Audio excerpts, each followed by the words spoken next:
What did Frank Sinatra know about Marilyn Monroe's death that left him convinced it wasn't an accident? For decades, the world believed the story.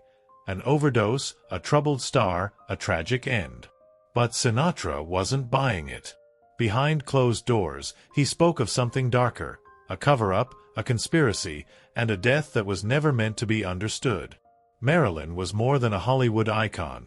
She was entangled with presidents, mobsters, and secrets that threatened to explode. And according to Sinatra, those secrets got her silenced. This is the theory he carried to his grave, and it changes everything. Marilyn Monroe wasn't just a glamorous movie star, she was orbiting the most dangerous men in America. In the early 1960s, she had become deeply entangled with both President John F. Kennedy and his brother, Attorney General Robert F. Kennedy. What started as passionate affairs quickly spiraled into something far more volatile. Monroe, emotional and increasingly unstable, didn't take kindly to being pushed aside when the Kennedys suddenly cut off all contact. Friends say she felt used, discarded, and betrayed by two of the most powerful men in the world. Behind the scenes, Marilyn was threatening to go public. According to those closest to her, including Frank Sinatra, she had planned a press conference in the days following her death.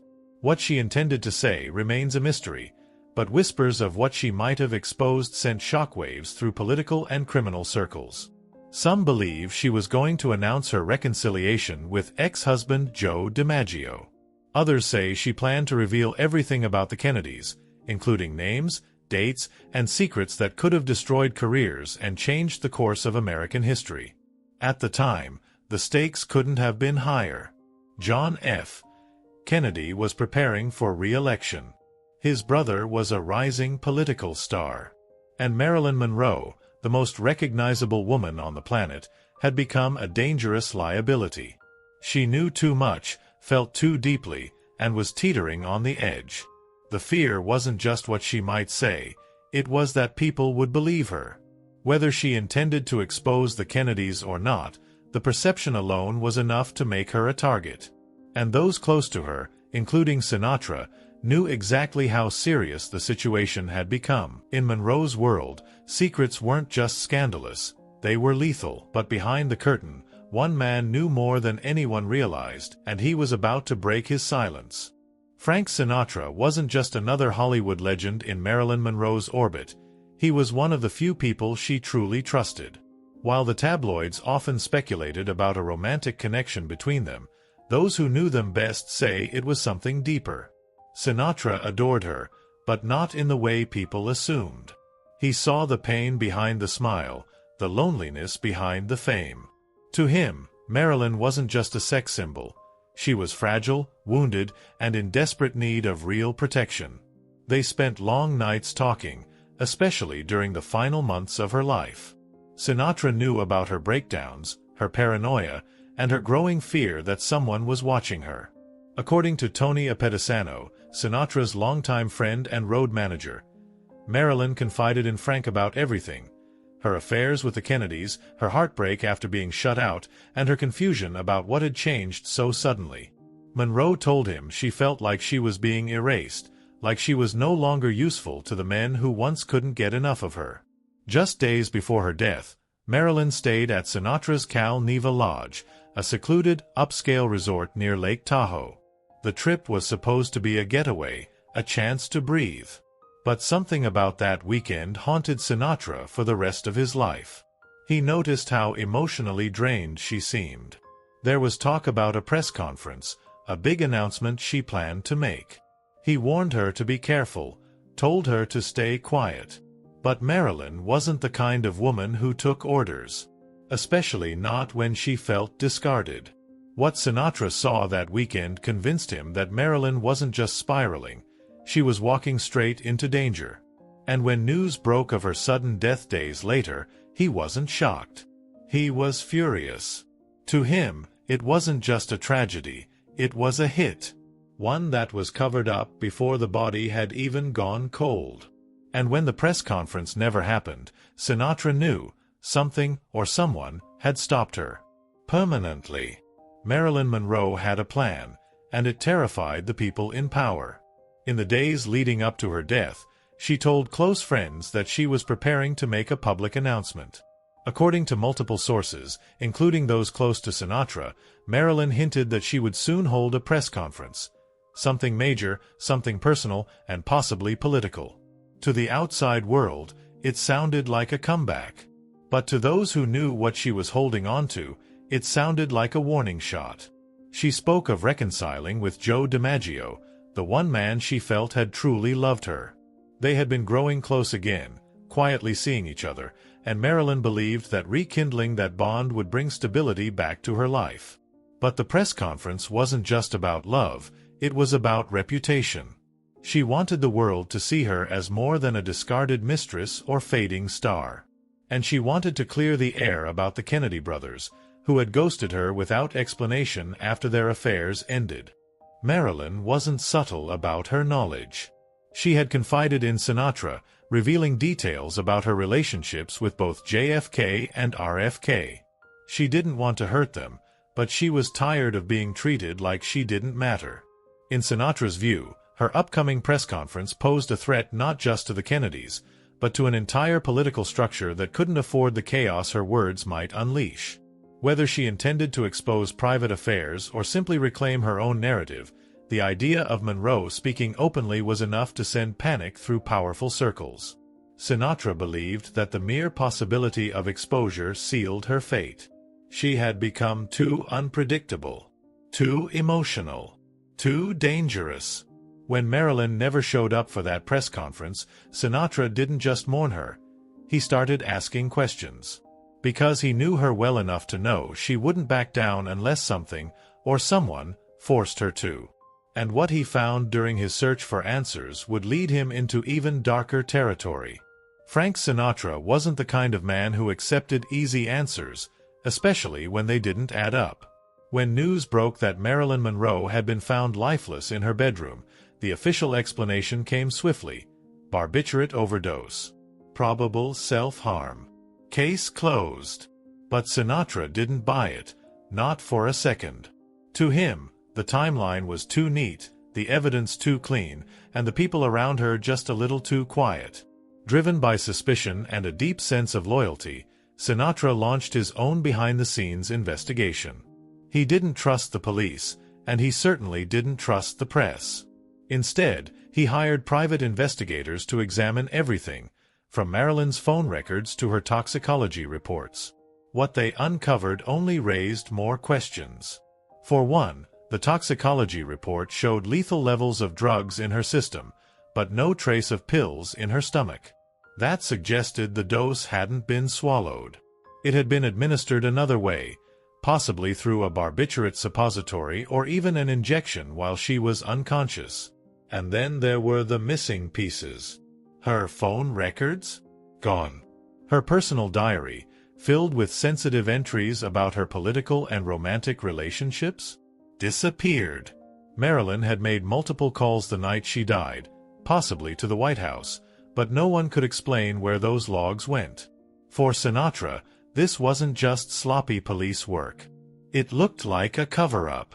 Even more disturbing were the whispers that followed. Sinatra's own lawyer passed him a chilling rumor. Marilyn had been taken out because she had become too much of a risk. Some claimed it was to protect the Kennedys. Others suggested the mob might have played a role. But one thing was clear: her silence had value, and someone had paid the price to make sure it lasted. To Sinatra, this wasn't a conspiracy theory. It was a gut feeling backed by insider knowledge, missing evidence, and a sudden death that made too much sense to be random. But as the pieces started falling into place, one name kept coming up, and it wasn't just the Kennedys. Frank Sinatra wasn't just connected to Hollywood, he had deep ties to the underworld. And when Marilyn Monroe died under suspicious circumstances, it wasn't just political figures Sinatra suspected. It was the mob. Over the years, Sinatra had developed close relationships with powerful mafia bosses, and according to his longtime friend Tony Apedisano, those connections started whispering things that chilled him to the bone. Chicago mob boss Sam Giancana, labor leader Jimmy Hoffa, Los Angeles fixer Johnny Rosselli. These weren't just names in the shadows, they were players with real power. Sinatra knew how business was done behind closed doors. He'd seen favors traded for silence, loyalty bought with fear, and threats handled without hesitation. And when whispers started circulating that Marilyn's death had been orchestrated, not by a jealous lover, but by men who needed her gone, Sinatra listened carefully. According to what he was told, Marilyn's upcoming press conference had created panic. If she exposed her affairs with the Kennedys, it wouldn't just ruin reputations, it could unravel carefully crafted alliances between the White House and organized labor.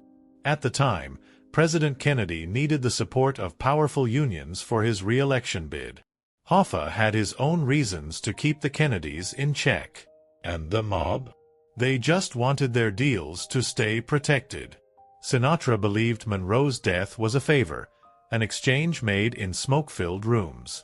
The story he pieced together was terrifying. Marilyn was sedated, possibly with a barbiturate suppository, and never woke up.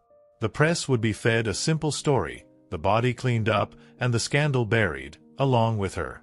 What made it worse was how effortlessly the system swallowed the truth. A celebrity dies mysteriously. The story makes headlines. But behind it all, Sinatra saw something else, a surgical operation carried out by professionals to protect the most powerful men in America. But even that wasn't the end. Because Sinatra believed the conspiracy didn't just end with the crime, it extended all the way through the cleanup.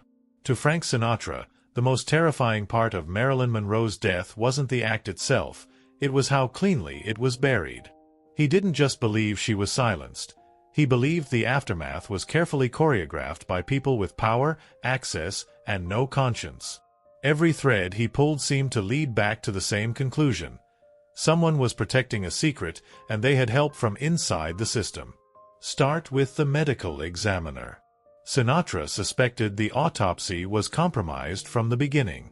The toxicology report claimed she died of an overdose, but again, there were no pills in her stomach. Her body showed signs of high levels of barbiturates, but the method of delivery was suspicious. Sinatra believed someone had administered the fatal dose while she was unconscious.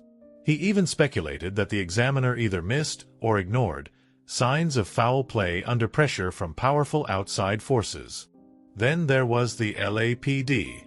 According to Sinatra, their investigation was sloppy at best and intentional at worst. Phone records vanished. Personal notes disappeared. Eyewitnesses gave inconsistent timelines, and nobody seemed interested in clearing it up. Even Marilyn's psychiatrist and housekeeper, both of whom were there that night, changed details in their stories multiple times. To Sinatra, that wasn't confusion, it was choreography. He also believed that Peter Lawford, an actor married into the Kennedy family, was hiding something. Lawford reportedly spoke with Marilyn the night she died but refused to reveal what was said.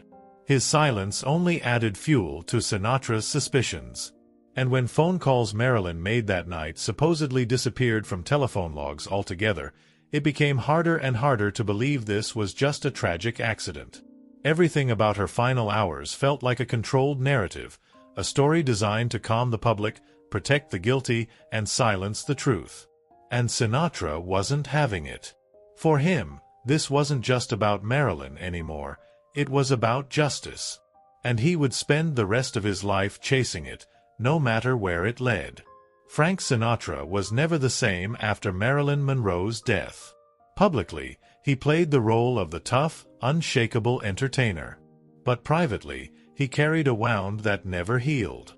Those close to him say her death haunted him, not just because she was a friend, but because he believed he had witnessed a cover-up so massive, so insidious, that it shook his faith in everything. He hadn't just lost Marilyn, he had seen how easily the truth could be buried. In the years that followed, Sinatra quietly pursued answers. He funded private investigations, asked quiet questions in powerful circles, and never stopped trying to piece together what really happened. He studied her medical reports, combed through surveillance chatter, and leaned on old mob connections for scraps of truth. What he heard only confirmed his worst fears. Sinatra believed the Kennedys, the mob, and certain corrupt elements of law enforcement had formed a shadow alliance, not just to eliminate Marilyn, but to erase the evidence. He believed the press conference she never gave could have exposed everything. That it wasn't just scandalous, it was dangerous. And for that, she paid the price. His anger at the Kennedy family never faded. He reportedly cut ties with them entirely after Marilyn's death. Behind closed doors, he would still bring her up, his voice bitter with rage and regret. And while he never came forward with concrete proof, those who knew him best say he remained convinced until his dying day that Marilyn had been silenced, methodically, deliberately, and without mercy. For Sinatra, it wasn't about proving a theory. It was about honoring the memory of someone he felt the world had failed. He believed Marilyn was discarded by the people who once loved her, punished for knowing too much, and turned into a tragic footnote when she should have been a warning. But even in death, Marilyn's story wasn't over, not while Sinatra was still asking questions. Frank Sinatra never stood at a podium and shouted his theory to the world, but he didn't have to. The people closest to him knew what he believed, that Marilyn Monroe's death wasn't an accident, and that the truth was deliberately buried by the very institutions meant to protect it. For Sinatra, the tragedy wasn't just that Marilyn died young, it was that her voice was stolen before she had the chance to speak. He never stopped chasing what really happened, not because he needed the headlines, but because he couldn't live with the lie. And as he pieced together rumors, missing records, conflicting testimonies, and coded mob confessions, a disturbing picture began to form. One that implicated not just politicians, but gangsters, doctors, and law enforcement. It was a web of power where truth didn't matter, only control did.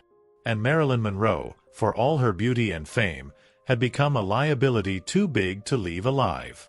Sinatra believed the press conference Marilyn never gave was the final spark. Whether she intended to expose the Kennedys or simply reclaim her name, he was convinced her silence had been purchased with precision. He didn't believe she OD out of despair. He believed someone helped her go quiet and made sure she'd never be heard again. What makes this story so chilling isn't just the theory, it's who believed it. Sinatra wasn't a fringe voice or a conspiracy junkie. He was an insider. A man with access to the very circles that controlled Hollywood and Washington alike. And the fact that he went to his grave believing his friend had been taken out says more than any headline ever could. We may never know what really happened that night in Brentwood. The evidence is thin, the records are gone, and the people who knew the truth have long since disappeared. But the questions still remain. Why did so much vanish? Why did so many go silent? And why did one of the most powerful men in entertainment spend the rest of his life searching for answers? Maybe the real story of Marilyn Monroe didn't end with her death. Maybe it was buried alongside the truth.